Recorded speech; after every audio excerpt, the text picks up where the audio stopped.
Para pemirsa Reform 21, selamat berjumpa di acara In Conversation with saya Leonie. Kehidupan para remaja Kristen di zaman ini begitu penuh dengan pergumulan yang real. Media sosial dan dunia menekankan pentingnya fokus kepada diri dan segala keinginannya. Dan jika hidupmu sulit, dunia menerima jika kita memilih untuk mengakhiri semuanya. Apa kata firman Tuhan tentang semua ini?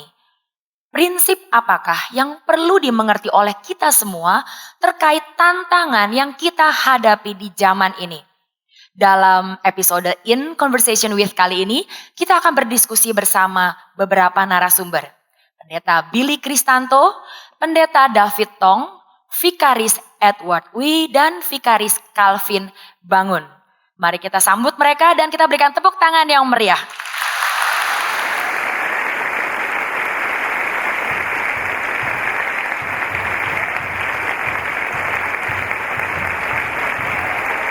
Social media, ini adalah topik yang kita akan bahas selanjutnya.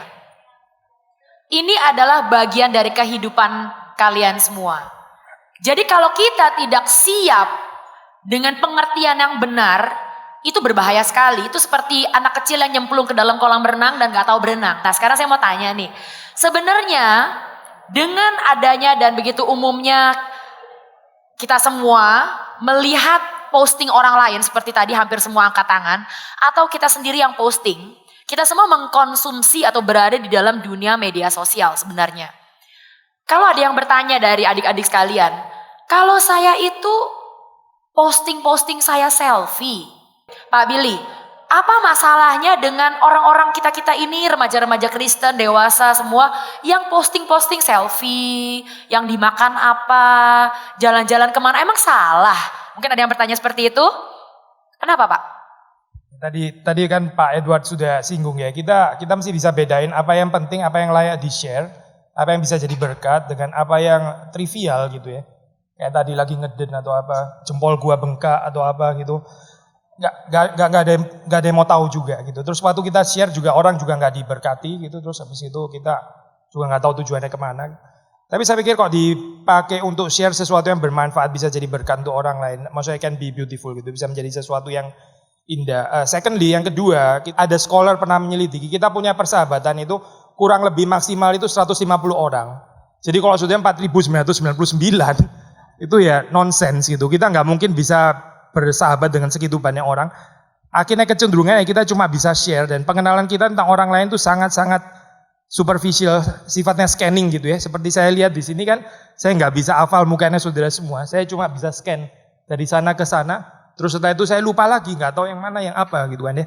Nah di dalam gambaran seperti itu relasi yang terlalu banyak akhirnya jadi sangat superficial realitanya gitu. Tapi kita kalau ada beberapa orang yang kita bukan cuma kita mau share, tapi kita juga mau tahu kehidupan mereka gitu. Facebook itu kan Facebook gitu ya, it's not just about my face, tapi others face juga gitu. Saya mau lihat mukanya orang lain, makanya jangan post cuma makanan toh, itu bukan muka gitu.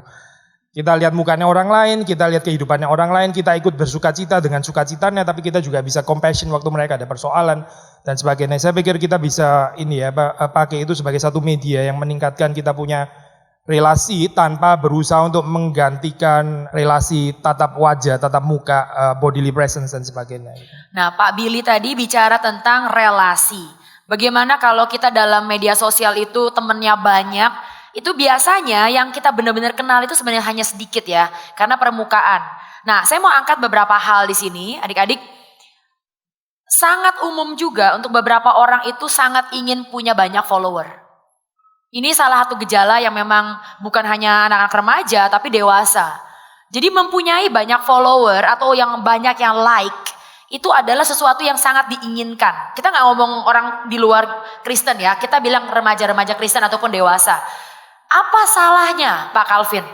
Kalau kita itu merindukan banyak follower dan banyak yang like posting. Ada yang bilang begini Pak, aduh saya gelisah loh kalau sudah posting foto 10 menit gak ada yang like.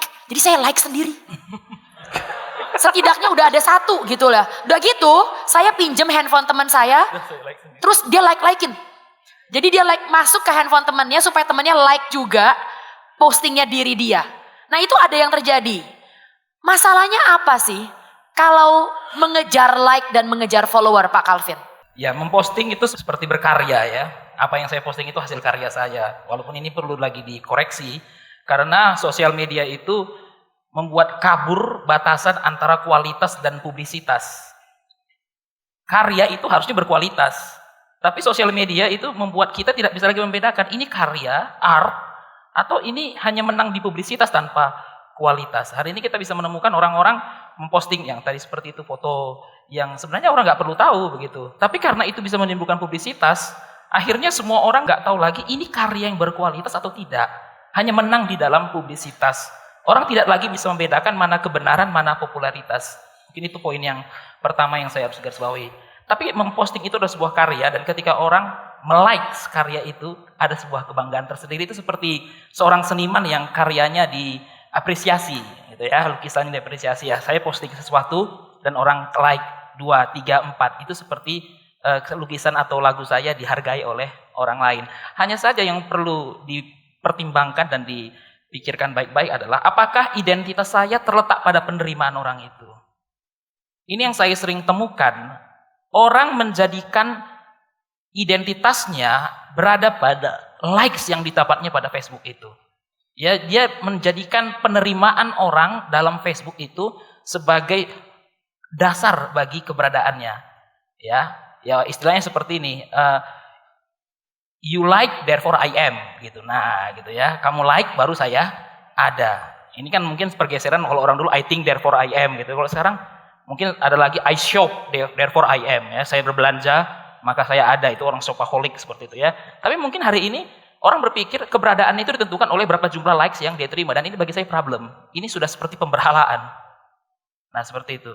Harusnya kalau kita melihat keberadaan saya bukan tergantung penerimaan orang, keberadaan saya tergantung penerimaan Allah.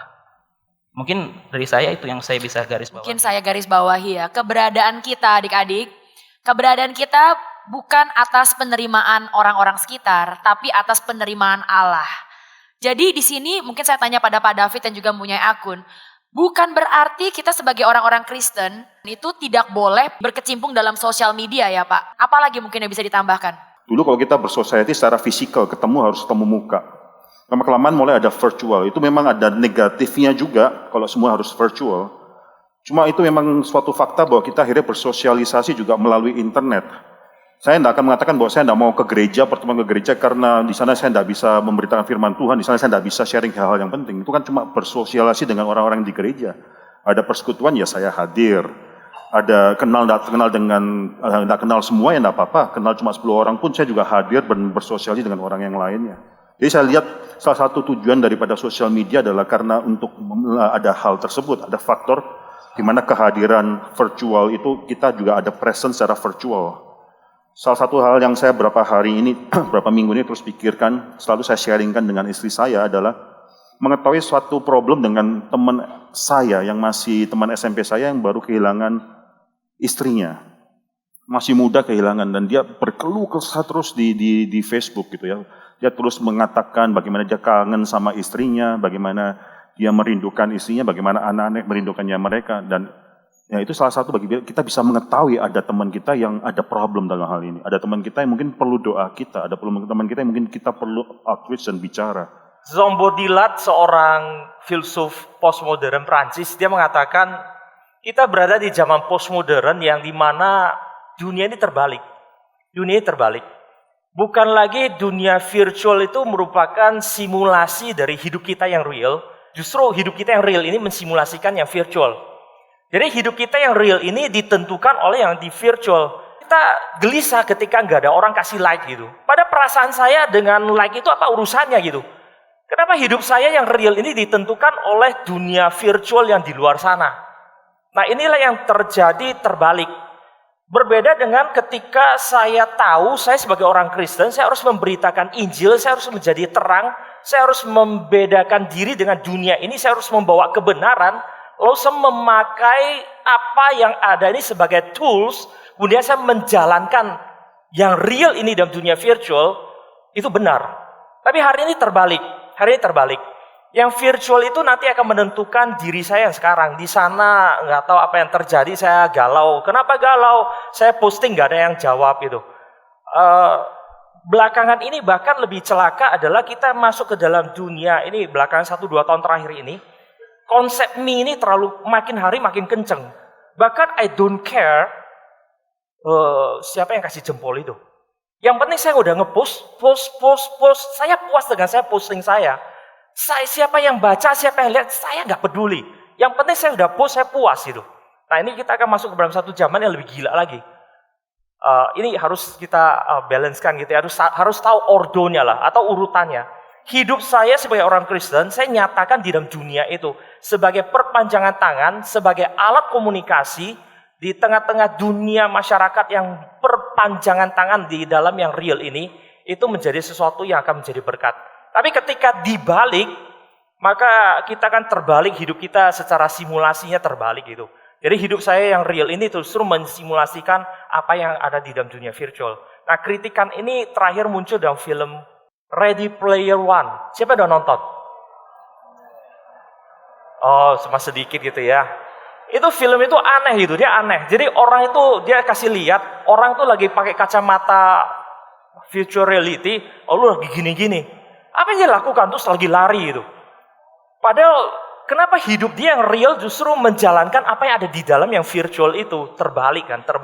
Nah itu kritikan yang sedang dilakukan dalam film gitu ya. Boleh tidak kalau begitu kita simpulkan buat adik-adik remaja ini bahwa kalau Anda belum punya akun sosial media itu tidak apa-apa.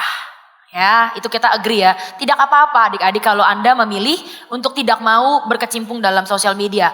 Tapi kalau adik-adik mempunyai akun sosial media atau mengikuti posting-posting orang lain atau sendiri memposting, kita harus mempertanyakan apa yang saya posting, mengapa saya posting, dan tujuannya apa, kegunaannya apa untuk orang lain.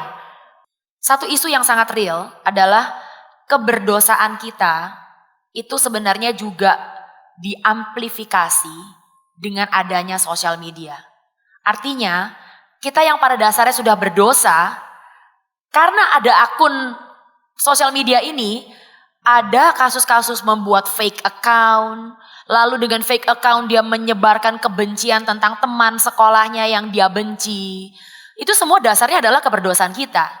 Nah, ini yang ngangguk-ngangguk ini pasti ada yang sudah mengalami atau ini. Karena seperti tadi ya, ini adalah topik yang santai serius. Santai dan serius. Karena sangat serius kalau kita itu adalah sebenarnya orang-orang Kristen, tapi secara online kita bully orang lain. Tidak semua yang bisa itu berarti boleh.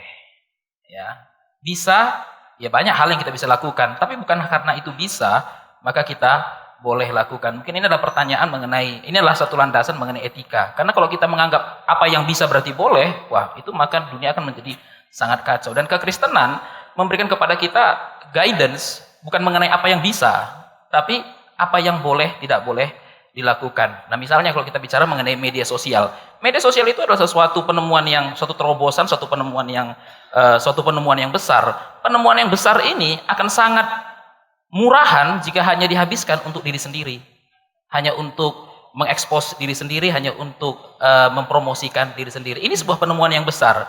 Penemuan yang besar seharusnya dipakai untuk suatu tujuan yang besar. Dan saya percaya bahwa kita bukan hal yang paling besar di dalam alam semesta ini. Tapi kalau kita berpikir kita adalah hal yang paling besar dan paling utama dalam alam semesta ini, kita menzoom satu bagian yang sebenarnya tidak besar sama sekali. Maka sosial media harusnya dipakai untuk membawa sesuatu yang besar, sesuatu yang baik untuk menjadi milik bersama.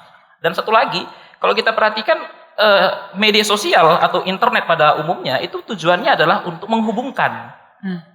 Itulah asal maka ada muncul kata network, internet, ya kan, menghubungkan satu dengan yang lain. Tapi kalau kita perhatikan hari ini, internet malah bukan menghubungkan, tapi malah membuat dunia masing-masing. Jadi sebenarnya mempromosikan diri sendiri dengan menggunakan sosial media itu membuat sesuatu yang besar ini menjadi sangat kecil gunanya. Dunia masing-masing, mungkin saya angkat-angkat di situ ya, karena adik-adik sekalian, satu pemandangan yang sangat umum kita lihat adalah beramai-ramai duduk, tapi masing-masing dengan gadgetnya. Jadi artinya terkoneksi secara online, tapi terputus secara real. Mungkin Itu ada ada tambahan. itu ada termnya namanya lonely together. Lonely together. Ya, are you lonely together? Nah, kan harus kita benar-benar pertanyakan diri kita sendiri, karena ini tidak terlepas masalah Kristen atau tidak Kristen. Kita semua bisa sangat lonely, tapi punya banyak teman dan follower di online. Kalau kita touch up wajah kita jadi berubah jadi lebih cantik gitu ya dengan aplikasi, kan gimana Pak? Salahnya apa sih? Apakah itu saya terlalu cinta diri? Bahayanya di mana? Kita itu kan satu makhluk yang utuh ya. Jadi waktu how to present ourselves, gimana kita menyajikan diri kita sebisa mungkin kan juga utuh gitu. Kalau kita cuma menyajikan yang beauty, padahal kita tahu di dalam realita kita juga struggling with ugliness dengan certain keburukan. Kalau kita setiap kali posting selalu yang sukses-sukses, waktu dapat award kita posting, tapi waktu kita gagal kita diam 1000 bahasa, itu membuat orang akhirnya mengenal kita itu secara salah ya. Mengenal parsial itu nggak salah sebetulnya, tapi kalau terus-menerus mengenal parsial itu menyesatkan orang lain gitu. Karena orang akan cenderung melihat saya secara one-sided, nggak melihat saya secara keseluruhan gitu. Saya percaya waktu Tuhan mengenal kita, kita mau mengenal Tuhan, Tuhan mengenal kita, kita mengenal Tuhan. Kita itu bergerak dari kanak-kanak, yaitu mengenal secara parsial. Kalau di dalam terjemahan bahasa Inggris ya, mungkin agak sedikit bebas. Bahasa Indonesia pakai samar-samar, itu yang di 1 Korintus 13 ya. Dari mengenal parsial menjadi mengenal makin lama makin utuh gitu. Muka dengan muka ya. Tapi kalau sudah lihat ini satu kebahayaan di dalam media sosial, yaitu kita mesti sangat waspada terhadap satu keadaan orang presentasi diri itu sangat-sangat parsial gitu. Ini di dalam kehidupan keluarga ya, semua yang difoto yang rangkul-rangkulan dan sebagainya. Waktu piring melayang dan sebagainya, itu nggak ada yang foto kan. Pertama juga susah sih foto piring melayang kayak begitu ya. Waktu keluarga berantem nggak ada yang foto, orang nggak tertarik juga untuk kasih tahu. Tapi yang dipresent selalu yang keluarga harmonis, yang bahagia, yang senyum seperti bahagia terus. Kenyataannya juga banyak air mata, tapi orang nggak pernah tahu karena kita sengaja menutupi gitu. Satu kemunafikan ya itu sebetulnya di dalam kita. Saya bukan berarti mengatakan kok gitu kita share aja yang buru-buru juga. Nanti masuk ke dalam trivialitas itu tadi gitu ya. Tapi poinnya adalah bagaimana menjaga keseimbangan ya. Ada satu keindahan waktu kita tampil rentan, waktu kita tampil gagal dan kalah, tapi terus orang masih bisa menerima kita gitu. That is Christian acceptance ya gitu. Itu penerimaan Kristen gitu.